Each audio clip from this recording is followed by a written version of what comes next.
Welcome. I am Advocate Bhagyashree Bhosle. In today's lecture, we shall discuss about the arbitration proceeding. The Arbitration and Conciliation Act 1996 envisages provision pertaining to the arbitral proceeding and awards in India.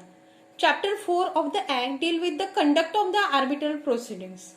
The Act provides for giving of equal opportunity to all the parties to arbitration to present their case. In a future, it further enumerates that the parties are free to decide the manner in which the arbitral proceedings are to be conducted. If the parties to fail in arriving at a decision, the arbitral tribunal may determine the manner of a proceeding and also admissibility, relevance, materiality and weight of the evidences. We will see the place of a arbitration. Section 21 of the Act gives the parties the freedom to decide on a place of arbitration.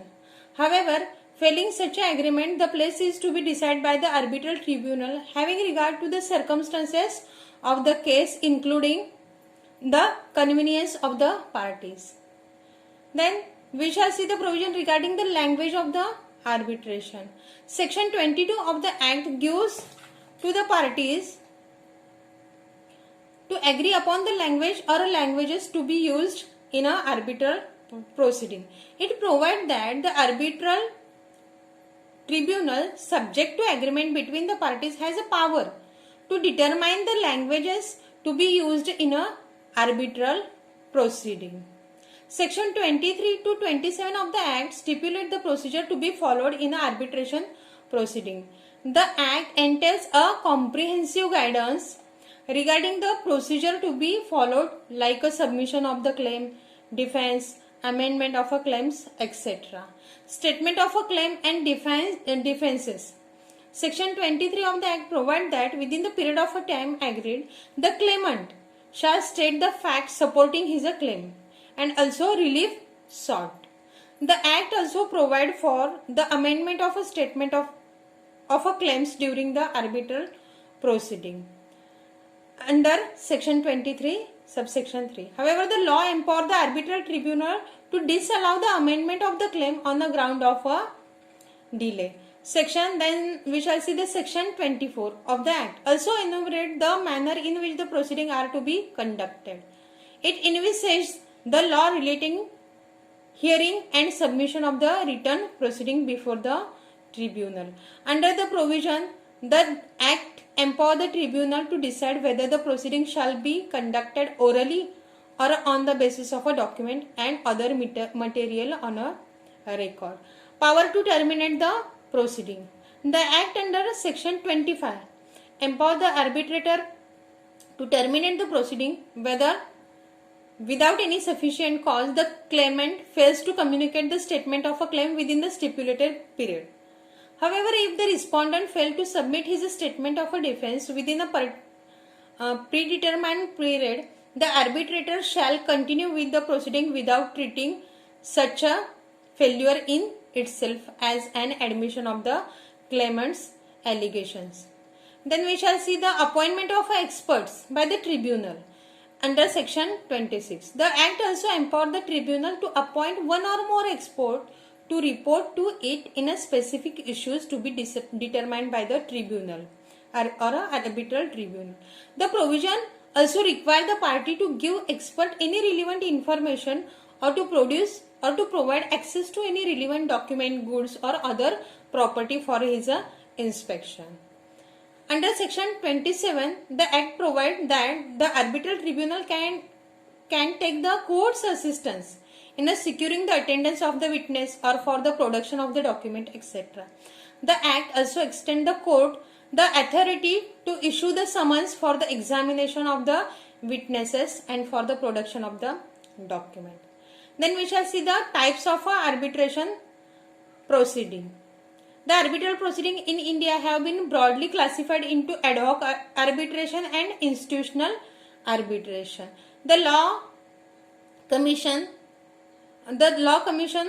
222nd report on the need of the dispensations of the justice through ADR, alternate dispute resolution, elaborated on the concept of ad hoc and institutional arbitration. The Commission stated that under the ad hoc arbitration, parties determine the conduct of the arbitration proceeding, that is, arbitration proceeding are agreed to be and arranged by the parties themselves without recourse to the tribunal or an arbitral institution. In an ad hoc arbitration, if the parties are not able to agree as to who will be the arbitrator, or one of the parties is reluctant to cooperate in appointing the arbitrator, the other party will have to invoke the section 11 of the Act, where under the Chief Justice of a High Court or a Supreme Court or the designate will appoint the arbitrator.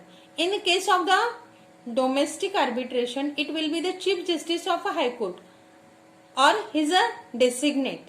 In case of the international commercial arbitration, it will be the Chief Justice of India or his designate. In an ad hoc arbitration, the fee of the arbitrator will have to be agreed by the parties and the arbitrator. The report also states that under the prevailing circumstances, the fee of the arbitrator is quite high in a ad hoc arbitration.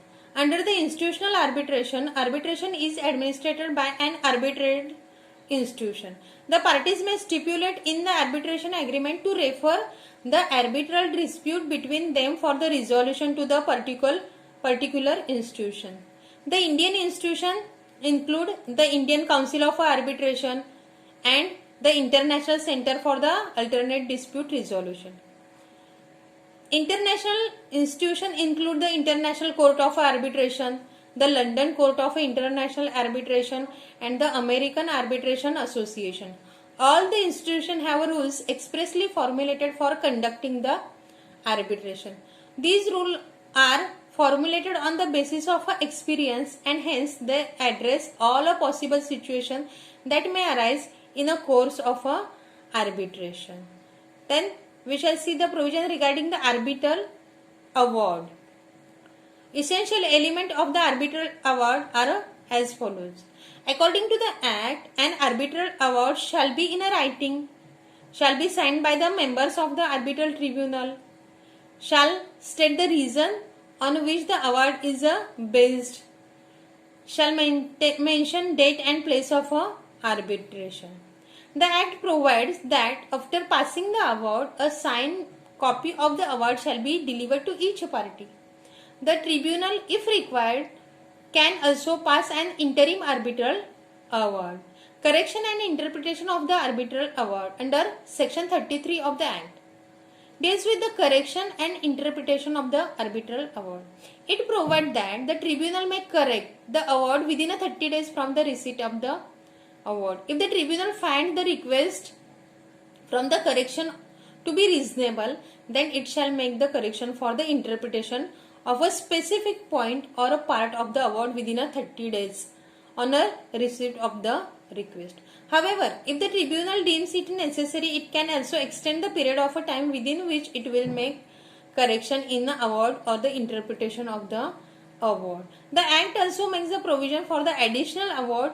It states that unless otherwise agreed by the party, a party with notice to other party may request the tribunal for a passing an additional award as to the claims presented in the arbitral proceeding but erroneously omitted from the arbitral award.